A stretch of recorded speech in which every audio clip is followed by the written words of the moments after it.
We will call to order the Cumberland County Salary Board and Board of Commissioners meeting, and we'll begin with the Salary Board. If you would do a roll call, please, Katja. Commissioner Niederer. I am here. Commissioner Fasci. I'm here. Commissioner Eichelberger. Present. Controller Whitcomb. Here. Next is the moment where we offer time for public comment. If there is any public comment that anyone would like to make, we have no one in the room. Is there anyone online, Katja? Yes, somebody's raising their hand Okay. to talk. The person just said iPhone for the name. Okay, it's just iPhone. Yes, iPhone guest. Okay, iPhone guest person, did you want to make a comment at this time? Yes, can you hear me? We can. If you would please state your name. My name is Maureen Chang. Okay, Maureen, hello. Hi there. Good morning, County Commissioners. I am a resident of Carlisle. I am speaking today to urge the county to establish county oversight for recovery houses like Blue Mountain Escape, especially in light of the devastating fire that occurred recently.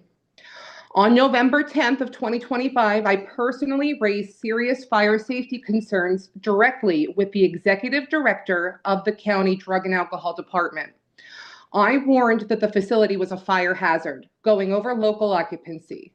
The response was that nothing could be done because the county does not fund recovery houses. Hours later, while everybody was asleep, an overnight fire broke out. We later learned that an individual who had been arrested hours earlier due to shoplifting at the liquor store was able to return to the program. He began cooking overnight and fell asleep. Police and fire personnel suspected that the individual was under the influence. The fire displaced not only the residents, but also my family as well, damaged my house, and highlighted preventable risks like overcrowding, lack of proper fire safety measures, and lack of supervision. While many recovery houses do not receive direct funding by the county, they do serve individuals whose treatment and recovery are often supported through county drug and alcohol programs, referrals, or related services. This creates a clear connection and now a major public safety issue and potential liability for the county. Without oversight, such as regular safety inspections, enforcement of occupancy limits, or requirements for fire suppression systems, we risk more tragedies. My family, including my 6-year-old son, were displaced, and my family, as well as the residents in the building, were put in danger. This is no longer just about funding. It's about accountability, public safety, and protecting vulnerable populations in recovery. I respectfully ask the commissioners to direct the Drug and Alcohol Department to explore mechanisms for basic safety oversight of recovery houses serving county-connected clients. Consider partnerships, emergency protocols, or policy changes to address these gaps. Initiate a review of how current funding limitations impact safety in these facilities. We cannot wait for another incident. The county has a responsibility to step in where lives and community safety is at stake. Thank you for your time, and I'm happy to answer any questions or provide more details if needed. Maureen, thank you for your thoughtful comments. We are aware of the issue, and I appreciate you making your comments. Thank you. Are there any other individuals for public comment at this time? No, it appears not. We'll move on into the approval of the minutes of the December 4th Salary Board meeting. I'll make a motion to approve those minutes. I'll second. It's moved and seconded. All in favor say aye. Aye. Aye. Any opposed? Hearing none, we'll go on to the approval of the Salary Board actions. Make a motion to approve the salary board actions as provided. I'll second. It's moved and seconded. All in favor say aye. Aye. Aye. Any opposed? Okay, that will move on. Is there any other business to come before the Salary Board at this time? Hearing none, we'll entertain a motion for an adjournment. I'll make a motion to adjourn. We are adjourned, and we will go into the Board of Commissioners meeting and begin with the Pledge of Allegiance. I pledge allegiance to the flag of the United States of America and to the republic for which it stands, one nation, under God, indivisible, with liberty and justice for all.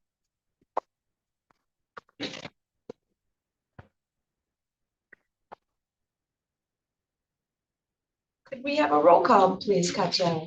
Commissioner Niederer, I am here. Commissioner Fauci, I'm here. Commissioner Eichelberger, I'm present. Now we have the opportunity for public to make comment on any non-agenda items.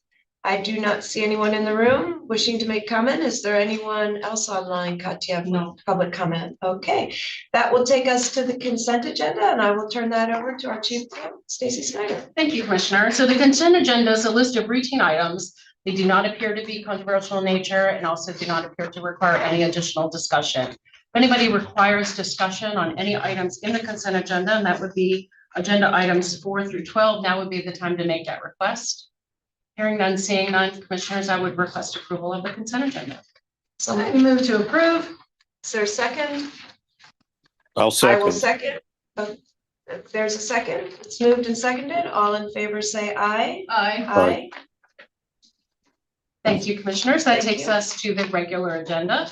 The regular agenda is a list of non-routine items that will be discussed individually and may be acted upon individually. We'll start with agenda item 13. We have Ron Snow joining us online to discuss and request approval to uncommit funds from the, well, I'm going to stop there and turn it over to Ron. He's going to explain. Good morning, Commissioners. I'm here to request to uncommit $2,765,789.04 of committed county grant program funds. If you remember, our county grant program funded grantees in the areas of infrastructure, mental health, not-for-profit businesses, and municipal governments. And those grants were on a reimbursement base. So in order for those grantees to draw those funds down, they had to submit receipts. So this is our current remaining balance of those grants that have not been drawn down. So we're requesting to uncommit them and move them to our assigned fund balance for fund balance management. Any questions for Ron? I do not. Thank you very much, Ron. No, and I move to approve. Second. It's moved and seconded. All in favor, say aye. Aye. Aye. Thank you, Commissioners. That takes us to agenda item 14. We have Steve Hoffman joining us online to discuss and seek approval of the resolution regarding the 2025 hazard mitigation plan. Steve? Good morning, everyone, and Merry Christmas, Happy Holidays. And Roll Tide. Roll Tide, thank you. The hazard mitigation plan has been updated and approved by PEMA and FEMA. So first, to give you a little background, the requirement to update the hazard mitigation plan is for every 5 years, and that's a FEMA requirement. And so the county does the update to the plan, all the municipalities adopt it. And what that does, it makes everyone in the county eligible for pre and post disaster fundings. So post disaster is probably the most important. That means if we would get a large winter storm or a hurricane or something, that FEMA would come in and offer assistance, but they could pull out of municipalities or areas if they don't have a hazard mitigation plan that's current. So it's very important that we update the plan every 5 years. So we did update the plan. We had several meetings with steering committees. We had a public meeting. The plan was approved by PEMA with 0 comments. FEMA had a few minor comments. We've addressed those, and it has been approved by FEMA.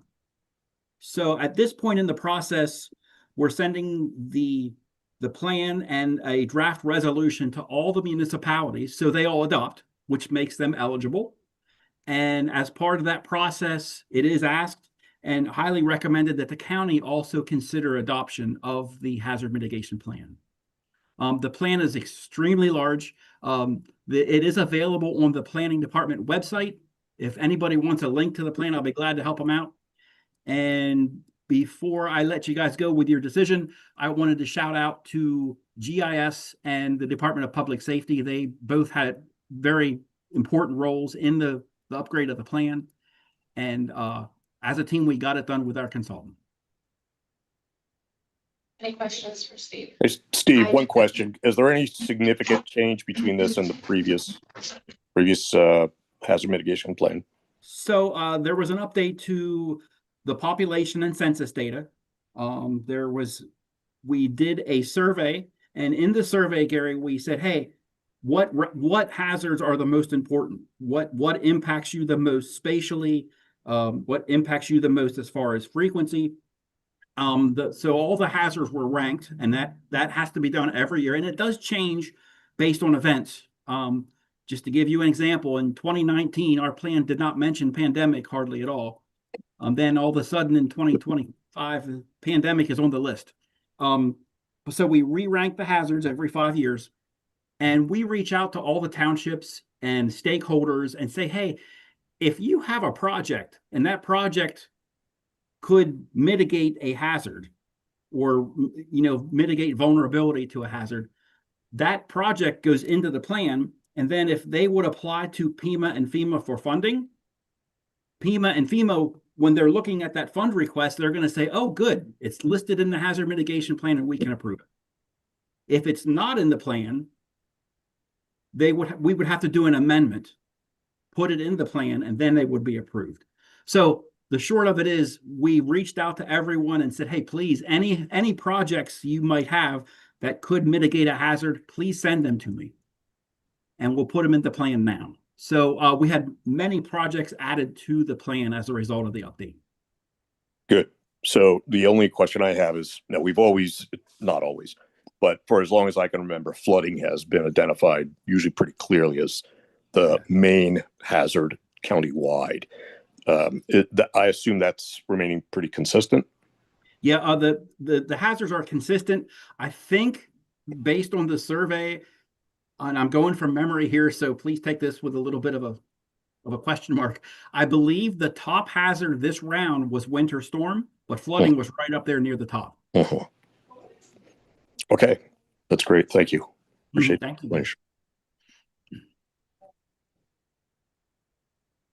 Any other questions of Steve at this No, time? I move to approve. Okay, and I'll second.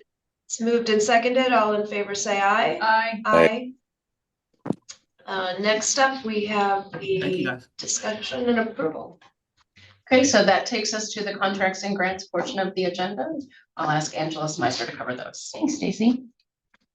Agenda item 15, I'll call on Kirk Stoner to discuss a contract addendum for liquid fuels and finance. Good morning, Kirk. Good morning, everyone. This is a change order for our maintenance contract. As you may be aware, we released a maintenance contract for our county bridges. That's actually being conducted right now by JDI Site Solutions.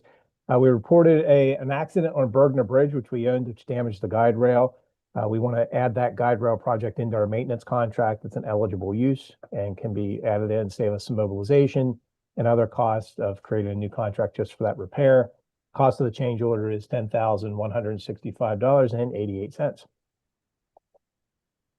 Any questions for Kirk? No, and I move to approve. Second. It's moved and seconded. All in favor, say aye. Aye. Aye. Thank you, Kirk. That takes us to agenda item 16. I'll call on Stephanie Williams to discuss a grant application for planning. Good morning. Good morning. So the Planning Department is seeking to submit a grant to the Susquehanna River Basin Commission for their Consumptive Use Mitigation Grant Program. And this grant program seeks to fund projects that reduce water usage or that make a community more drought resilient. One of their priority areas for funding is preservation of land that has high groundwater recharge. And the Cumberland Valley here has been identified as an area of high groundwater recharge, which, as you might guess, aligns quite nicely with our priority areas for the Farmland Preservation Program. So we're seeking to apply for a grant to SRBC for $250,000 to supplement the existing Farmland Preservation Program. We can demonstrate that farms that we have either in our pending pile or in the application list are high priorities for groundwater recharge. Matching funds will come from our existing program, and we could very seamlessly just incorporate additional funds from SRBC into our program and allow us to preserve more farmland. Any questions for Stephanie? No, Stephanie, I just want to thank you for this. I know when we had the gentleman from SRBC come in and he said he had money, everybody in the room's eyes lit up and you charged after it. And this is a great use to help us, secure even more farmland as there's tremendous pressure right now on a lot of the farmland with the data center project. So I appreciate you making this happen and hopefully we will get the funding. Yes, thank you. Steph, I do have a question, and it's very much related to that. So SRBC, of course, sets the allocations for what the draw can be. And of course, this huge debate is going on right now about the data centers. And you don't have to go back too many years to know that we've had a recurring issue regarding drought in South Central PA. So does SRBC have any role or any dialogue or any official policy statements in regards to potential impacts? And, I think it's pretty self-evident why I'm asking. We're looking at trying to mitigate water use over here. And I think those gains will likely be, outsized, outweighed by the draw that's projected or at least envisioned with the data center issue. We can't divorce the two issues from each other. Oh my, that's a big question to tackle. So I know SRBC, gets involved in regulating water withdrawals. There's a certain threshold where they weigh in on those projects. I can't speak to whether they have established any particular policy around data centers. I know it's an issue that's on their radar. As staff, we've participated in a number of their board meeting or commission meetings, I should say. And as part of this grant process, we're actually going to be trying to estimate the groundwater recharge that is saved as a result of preservation of this additional farmland. So I don't know that I've adequately answered your question, but I know SRBC is well aware of the issue and regulates certain withdrawals in the community. Yeah, I think I got what I was asking for. Simply want to make sure that the agencies that are involved and connected to the issue are all paying attention to what what the bigger picture is. So any chance we get to engage them, I think that question needs to be asked. Yeah. Thanks. Sure thing. And I would also say, actually, SRBC is going to be presenting at the upcoming South Mountain Partnership meeting and at the county's data center forum. So there'll be additional opportunities for, staff and the commissioners to engage with them if you'd like. Perfect. Thank you. Sure. All right. We'll entertain a motion. I will move to approve. Second. Second. It's moved and seconded. All in favor, say aye. Aye. Thank you, Stephanie. That takes us to agenda item 17, and I will call on Brent Durham to discuss a contract for facilities. Good morning, Brent. Yeah, good morning, everyone. The contract before you is with Kent Corporation. This is an equipment service agreement to provide annual maintenance, inspection, the seal and the tag for all of our fire extinguishers as it's required by the NFPA 10. This is a 3-year contract in the amount of $17,296.20. And just as an FYI, this is not only includes the extinguishers in all our buildings, it also includes extinguishers in public safety, sheriff, DA, and facility vehicles. As I said, the amount of the contract, $17,296.20, and we ask for your approval. Any questions for Brent? I do not have any. Would entertain a motion. Is there a question? No. Okay. I move to approve. A second. It's moved and seconded. All in favor, say aye. Aye. Aye. Thank you, Brent. Thank you.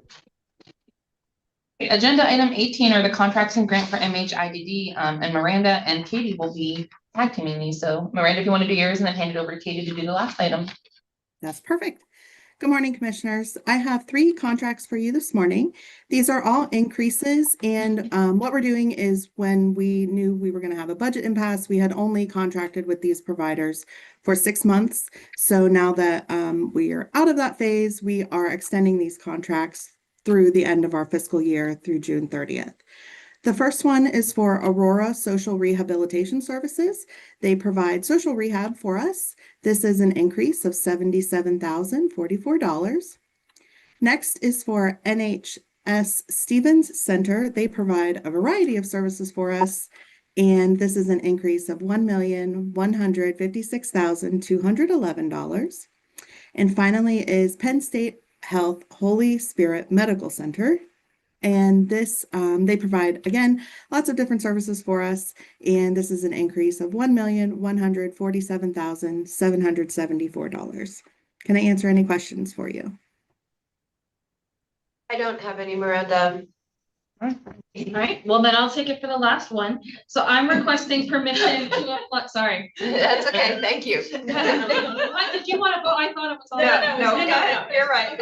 I'm requesting permission to apply for the Samson Gaines Center Sequential Intercept Model Mapping Workshop. This is an in-kind opportunity to provide training and working with both our county departments and community organizations who work in the intersection between behavioral health and criminal justice. So if someone is experiencing a mental illness and also comes in contact with the criminal justice system, how can we help make that experience better, faster, keep them out of prison, etc. So this has been doing a new SIM mapping project is what this is called, has been identified as a priority in the recently adopted CJOB strategic plan for 26-28 because the CJOB felt that this was really important. So it was exciting to see this opportunity come up for something that the CJOB has already discussed and wants to pursue anyway. Perfect. Okay. I love it when we get stuff paid for that we want to do and make things better. Thank you very much. There's 11 nationally. Okay. So we're going to put a really strong application in and we'll see what happens. Okay, very good. Thanks, Katie. I'm going to move to approve everything. I'll second that. It's moved and seconded. All in favor say aye. Aye. Aye. Thanks. All right, thank you both. Thank you. That takes us to agenda item 19, and I'll call on Bob Shively to discuss the contracts for public safety. Good morning, Bob. Good morning, Commissioners. This is a follow-up to our capital project approval from November the 20th for the computer-aided dispatch VMware virtual server management platform upgrade. We're requesting your approval of 2 contracts. The first is with Hexacon. They are the implementers to install and configure the upgrade at a cost of $18,240. The other contract is with Integra One for the purchase of the software itself and related licenses. That cost is $19,025.16. So, Bob, I think we had them flip-flopped at Hexagon at the 19 and I just wanted to make sure we have the accurate numbers. Or if maybe you had Hexagon is 19 and Integra One should be 18,240. Yeah, that's good. That's what we have. I think you may have flip-flopped them in your notes. In my notes? I'm sorry. That's okay. Well, we hardly recognize you with the new look going there. So, you know, we Keeping us on our toes. It is the holidays.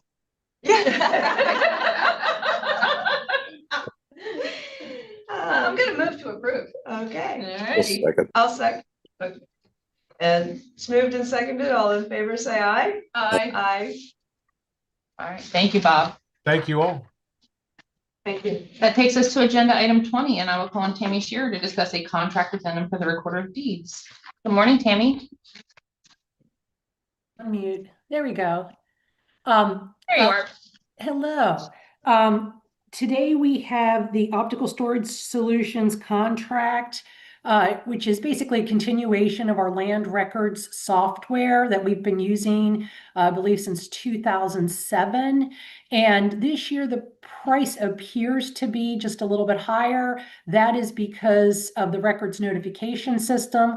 Last year, the fee for the records notification system was prorated You pay for 1 full year in advance upon installation, which happened at the end of 2024. So we got about 10 months of credit on last year's invoice. So the rates have actually stayed the same, but due to that, this year it looks just, I think it's like $1,000 or $2,000 higher. But this is our land record system. It also does our accounting and our fees collection and helps with fees distribution. Are there any questions for Tammy? No. Nope. I will move to approve. Second. It's moved and seconded. All in favor, say aye. Aye. Aye. Thank you, Tammy. All right, and that concludes the contract and grant section. I'll turn back over to you, Steve. Thank you, Angela. That takes us to agenda item 21, which is Commissioner's Liaison Reports. And Commissioner Niebuhr, we'll start with you. Yes, last couple of weeks I've had a few liaison meetings, and the Planning Commission, I was glad to see the folks were able to, Steve was able to hop on. It was still going when I left to get to this meeting. But over the last couple of weeks, I attended the grand opening celebration of the residences in Carlisle. It's a beautiful facility right near off of Spring Garden Road that is for the senior community and different levels of care. And it's great to have that and join the community here to provide those services. I attended the combined Chamber and Creative Board of Directors meeting where they mapped out their plans for 2026. And the West Shore Chamber held a beautiful dinner to acknowledge some folks with awards, and I know I was pleased to support Dr. Michael Verber was presented with an award, and amongst many others.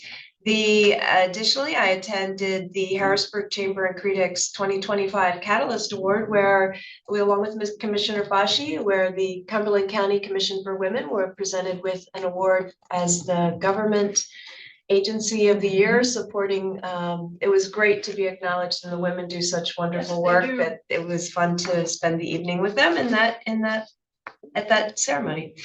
Additionally, I participated in the planning department's municipal outreach meeting where they shared helpful information with municipality individuals related to the regional transportation projects and energy storage. I love that they bring these things to light for the municipalities. And this was, I know something, again, we've lauded them for their work on data centers, but they were doing that same thing. So, who knows, energy storage may be the next big thing that we hear about.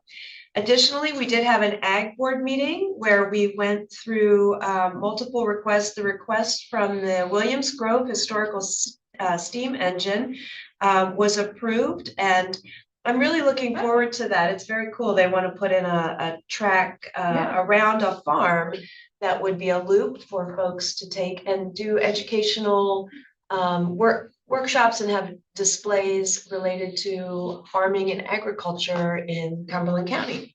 So it's very cool, looking forward to that. And Stephanie continues to offer on the farms that were selected. But I did want to highlight that she gave some great information. The program continues to be heavily subscribed. We had, I believe, 26 applicants. Hang on, I didn't have a chance to. Actually, we had 56 applicants in the 2026 round of folks, and they were split across a number of municipalities for a total of 5,000 acres. So it's just a continual decrease when it's, she had information back from 2016 when it was 30 applicants, and 2025, 47, and now 2026, we have 56 farms applying for conservation, which is wonderful. As an update to where we stand, pending with the 25, there's a few pending settlements, but if she can get it all wrapped up, it will take our total up to 26,848 acres and 244 farms. That's what she's working to close. So that's exciting. And they will be recommending reappointment to this board for some folks on their board. And I think that is it. for the Ag Board. And then we had Planning Commission meeting this morning. They approved a blighted property on Lincoln Street in Carlisle. They approved the Hopewell Township rezoning request from village to ag. Silver Spring Township and Dickinson Township got 2 approvals for ASA applications. And they will be making a recommendation for to fill the vacancy on the Planning Commission. They had 20 applicants and really had a great pool of applicants they interviewed for, and it was a very difficult decision. So they've really challenged us as a board to say, is there something that we can look to do to maybe create a committee of non-voting members so that they can have succession planning on their board from these folks that expressed interest. So I'm very encouraged. That's a good idea. It's a great idea. I mean, we're very focused on succession planning within the county in general, and this is a great way to do it across boards. So, we were kicking around a community advisory committee, which would then be potentially the pool of applicants when vacancies become available. So we'll get working on that. And then there was the major topic of discussion that had a lot of conversation was Middlesex Township data center plan that was submitted. It's the phase 1 of the plan for that data center. Just incredible detail into that plan. And, Steve Hoffman offered his comments. There were a number of them. He's taking it back to the township.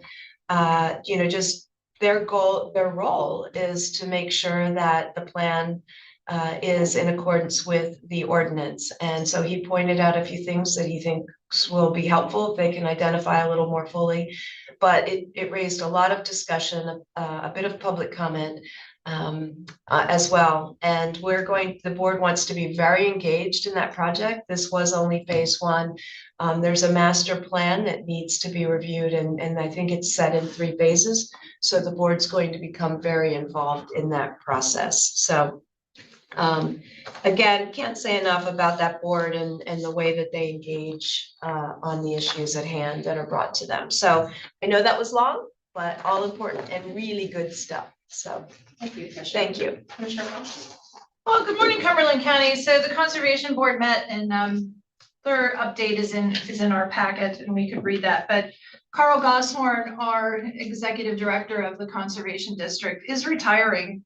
He will be leaving us in January, and he has most certainly done a tremendous job in Conservation District in so many different roles. So I'm sorry to see him go. I'm going to miss him terribly. He certainly has taught me a lot. I would remind you to use the Cumberland County Library System, particularly over the holidays. Lots of good things to do. Commissioner Niederer and I both attended in different parts Leadership Essentials. Got to listen to the graduates give their final presentations. I think that is such a worthy program here in the county, and it really helps people to set them up for success in leadership positions. Tuesday night, I was at Mechanicsburg Borough Council where I presented the proclamation on behalf of the board to Mayor Jack Ritter for his years of service to the borough. And that's all I have. Thank you, Commissioner. Commissioner Eichelberger. Yeah, just briefly here, we have, hang on, gotta pull this up now. The, most of the liaison organizations did not meet in December, so I just have a brief amount here. I did reach out to Annie Strite regarding mental health, and in case anybody is still on the old calendar, there is a meeting scheduled for today that's not really there. So I don't know if anybody else has need for a calendar correction, but Angela and I'll work on getting it straightened up on my end here. There is no meeting today for the MHIDD advisory group, so just be aware of that. I did ask her for any update on issues. I think the commissioners are already up to date on any of the major things that are going on, but she did add that she'll be giving us some more detail very soon on the long-term structured residence development project that's underway, and also the fact that aging is relocating down at the MHIDD office both have resulted in a great deal of renovation work going on. So everybody's looking forward to seeing that wrap up and adjusting to the new arrangements. So I think that's everything I have. All right, thank you, Commissioner. Stacy, excuse me, just one moment. I would like to say, I don't know that we'll have another public meeting where our controller, Al Whitcomb, will be present. So I just wanted to congratulate him on his retirement, record-setting 40-year tenure. I think that was record-setting across the state, if I read correctly. And Al, thank you very much for your long-term commitment to Cumberland County. And you certainly have made a mark in the controller's office for this county. Well, it's been wonderful working with all the employees of the county. I think the citizens of Cumberland County are very lucky to have such dedicated employees in this county. So thank you for the recognition. And Al, you have always been a supporter of the employees, and I've admired that. And so it's very much in your character to make that your parting statement. That was your final comments I read in the paper as well. So thank you. Thank you, Commissioner. So that takes us to agenda item 22, which is a report of executive sessions. And I would report that on December 11, 2025 at 9:30 a.m. there was an executive session held regarding personnel. And now I'll ask if there is any other business to come before the board. Hearing none, seeing none, we are adjourned.